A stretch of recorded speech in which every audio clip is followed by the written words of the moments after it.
Refractive lens exchange is a refractive procedure for people typically in middle age and older who are dependent on glasses, whether that be for far or near, and they kind of want to be out of it. They don't want to wear glasses anymore, but they don't yet have the natural aging process called cataracts. So they're not at the cataract stage yet, but they're dependent on reading glasses or whatnot, and they want to be able to do all of it at the same time. Get rid of the cataracts before it ever forms, but also get out of glasses kind of forever. A refractive lens exchange procedure, I kind of think of it as preemptive cataract surgery. So you don't have cataracts, but it's a similar procedure.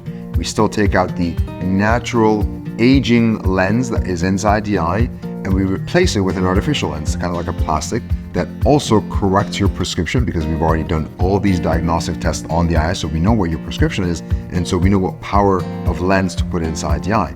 By doing so, you can again see really well at distance for the first time probably in your life without glasses or contact lenses, but also at the same time, we want to think about and correct the intermediate and near as well.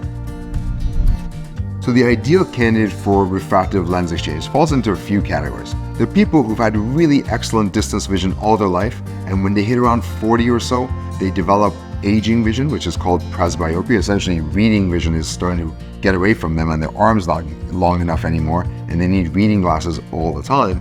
Another group of people who would be excellent candidates for RLE are people who kind of miss the age bracket for LASIK or PRK or SMILE, and so now they've reached a point where not only are they struggling with seeing a distance without glasses or contact lenses, but now near is starting to run away from them too. And in those people, by exchanging the natural lens, you can correct their prescription both for the distance, but also, again, for their reading as well. So there's a couple of ways to correct both for the distance and the intermediate and near as well. One concept is called monovision. All that means is that you're targeting one eye for distance, one eye for near, typically the dominant for the distance. And so the two eyes are doing slightly different things, but because it's a small enough difference, the brain's well adapted to be able to get used to that and be able to function for both things. It kind of leans on one eye for the distance and on the other for the intermediate and near.